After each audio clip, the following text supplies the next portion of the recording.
everybody? It's your boy the Kryptonian Saiyan here, bringing you a review for One Piece Chapter 590.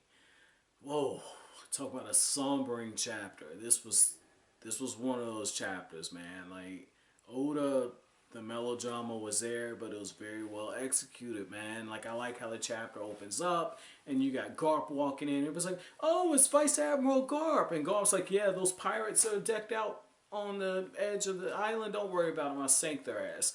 They didn't realize what it meant to be in a real battle. Don't worry, I took care of this.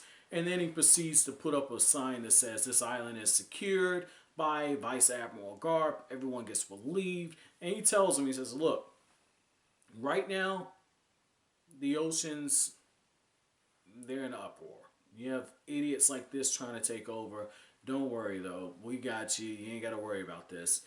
And then that's when he goes to the tavern where Makino's tavern is. And after he gets into it with Dadan, what's really key is Makino comes out and she says, like, hey, look, don't you understand? It isn't Garp's fault that Ace and Luffy got in this situation and that Ace died. Don't you understand that Garp is the one hurting the most out of any of you guys because they were right there within his reach and he couldn't save them. And I like how when Garp gets hit with the line of you put your family after your job, when that happened, that's just a very relatable thing.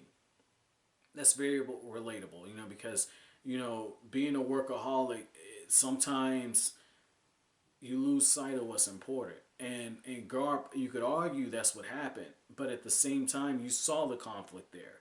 You saw it where Luffy was going to attack him, and Garp could have stopped him, probably could have, and yet he couldn't bring himself to do it. And even Vice Admiral Sengoku says, or Fleet Admiral Sengoku says, Garp, you are always a father before a Navy man. So you know that those words stung Garp because they weren't true, but it also twisted him with guilt. So I like how you see that, and I like how when Makino has a flashback and she's thinking about how she first met Ace and Luffy and how Luffy took on some of Ace's manners where Ace says, hey, who the crap are you? And then Luffy says, wouldn't it be better to say you bastard? I like how all that's kind of twisted in there, and as the flashbacks, kind of ensue, when you get back to the present time, Makino is just so overdrawn with tears that she runs off. And that's when the mayor shows up and he says, like, hey, we know that the war ended. We know that everything is supposedly okay, but what happened to Luffy?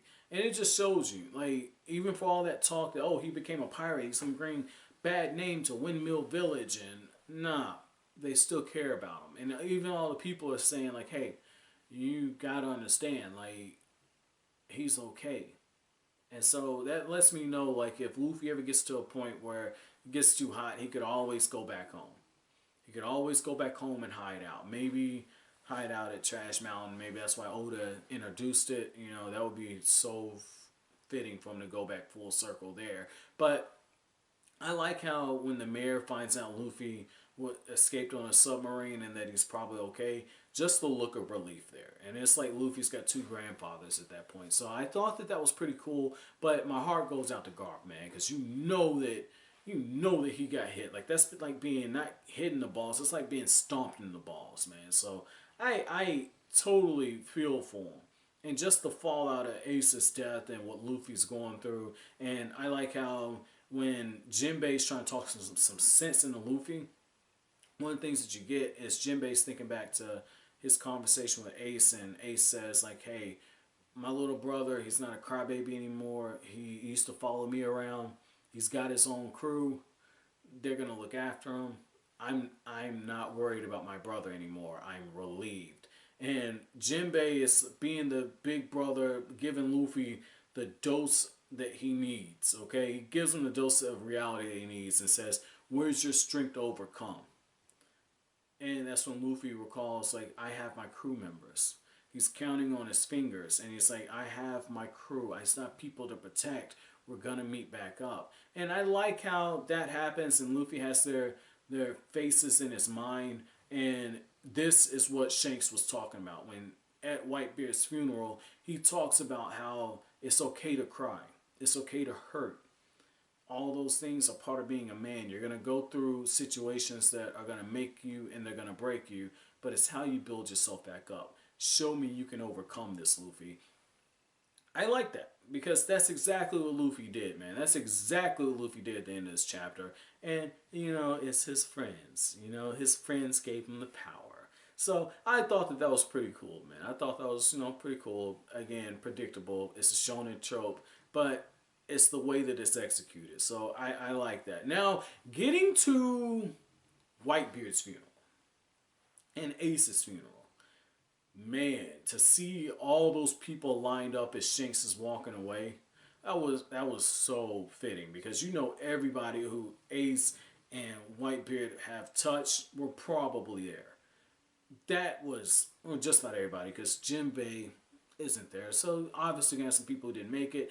But I like how I think it was Marco. He looks up at Shanks and he says, like, "Hey, this is pretty cool. The fact that you did this for these two." And Shanks says, like, "Hey, even though they were an enemy, Whitebeard was still someone that you had to respect no matter what." And he thinks back to Ace in his head, and he's just like Roger, you know. He died in the same way Roger would have died, you know, protecting somebody that he cared about. And I like that, you know, I did get my thoughts kind of confirmed that, you know, Ace was doing something, that he did die in a manner that Roger himself would have died in. And just the panel where you see Whitebeard's tombstone, gravestone, whatever you want to call it, it's all up here, and the Ace's is right here. And I wonder if that's maybe, and this would be crazy if it's true, if that's Oda showing how big the gap was between Ace and Whitebeard, and it just shows you that, you know, Ace hadn't even hit his peak yet, which means he probably could have surpassed Whitebeard. Because look at the distance between the two, and the fact that Ace is in his prime yet he's already that close. I thought that that was pretty good. I thought that that was pretty telling. So it just shows, like, in a way, the world government made the right choice, but there's going to be fallout from this. And I like how one of the things that Shanks thinks about is he says, like, I used to want Captain Roger to cry and to turn away, and you know, you can tell that Shanks has a lot of admiration for Roger, and his thoughts go out to Luffy. He says it's okay to cry, just overcome. So I'm gonna end the review here, but I want to know this: does the anime flesh out that funeral scene more? Because in the manga, it's very quick. Like, it's a few panels and it's gone. It's like a two pages worth of stuff. You see a huge portion of one page devoted to the tombstones. You have Marco's stuff, and you have Shanks's internal monologue, and then he kind of walks off. Like, does the anime flesh this out more? I gotta know, because this could be a huge moment in One Piece, especially when you start mixing in the different flashbacks and everything. This could be a huge moment. But as always, guys, if you like anything I had to say, don't forget to comment, rate, subscribe, share. Thanks so much for watching, guys. Have an awesome day.